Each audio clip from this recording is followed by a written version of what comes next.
My dog died recently, and it was a very strange, kind of awkward experience. It wasn't quite as tragic as I was expecting it to be. Let me go into a bit more detail about what my pet looks like.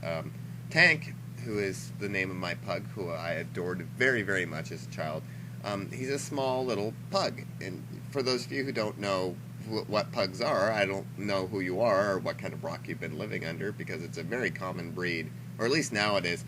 They're generally small, little stout pugs, dogs. Pugs are dogs, obviously. He was rather overweight through most of his life because we fed him probably a little bit too much than we were supposed to, and I don't think he got quite as much proper exercise as we probably could have given him. But he ended up living a very long and very, very rich and fulfilled doggy life, I believe.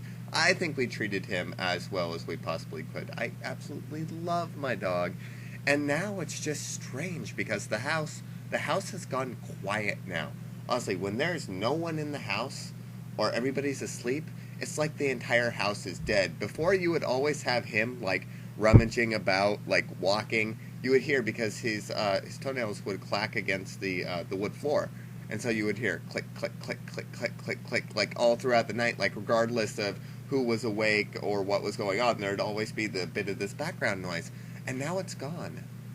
And it really hit me the other night when I was walking around, and I realized, I don't have to worry about him barking, like when he wants to come into my room. Like, I don't have to worry about carrying him down the stairs, because later in his life, he got to the point, especially during the last 6 months, where it became difficult for him to go up and down the stairs, so we would just carry him up and down the stairs. Because, honestly, when a dog gets that old, you get to the point, especially when it's a dog like this, and you could practically stick him in a purse if you wanted to. And I was just kind of like, okay, fine, let me carry you, rather than have you just, like, stare awkwardly down the stairwell, just, like, begging for somebody to pick you up.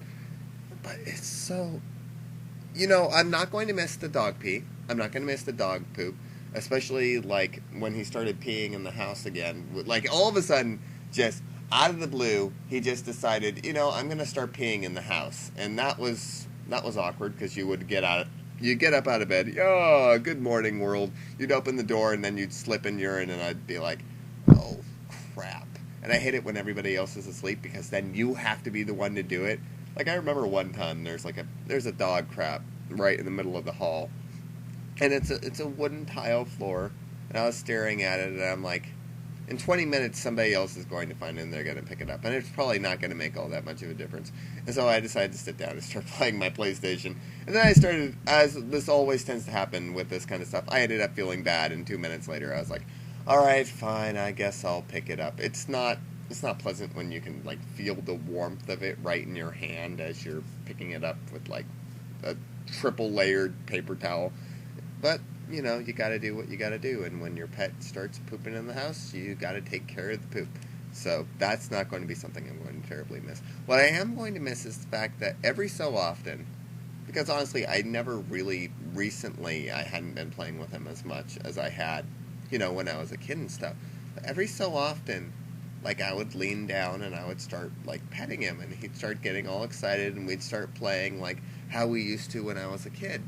It really got me caught up in that sort of nostalgic feeling of, wow, I have had this dog for years. He's almost as old as I am. He's only like 4 years younger than me. And he's gone now. He died at age 15, and he's gone. That hits me. It really does. And I'm going to really miss him. I never cried, mostly because we were expecting this to happen. The day was going to come where he was just going to croak, and we were just like, oh, we were feeling really bad about it already, and we were just waiting for it. And so the day when he finally did hit the can, it wasn't as explosively sad as it probably should have been.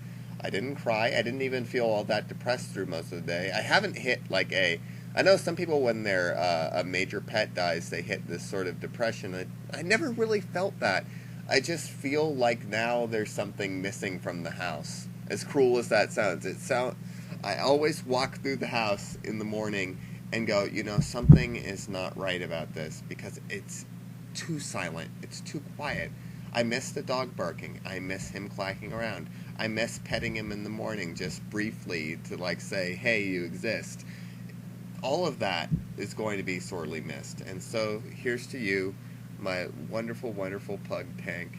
I hope up in doggy heaven or wherever you're at right now, you're looking down at this and smiling because I'm talking about you online to strangers. Isn't that nice? This is My Profile is Great, aka MPig, and I am signing out. Hooray!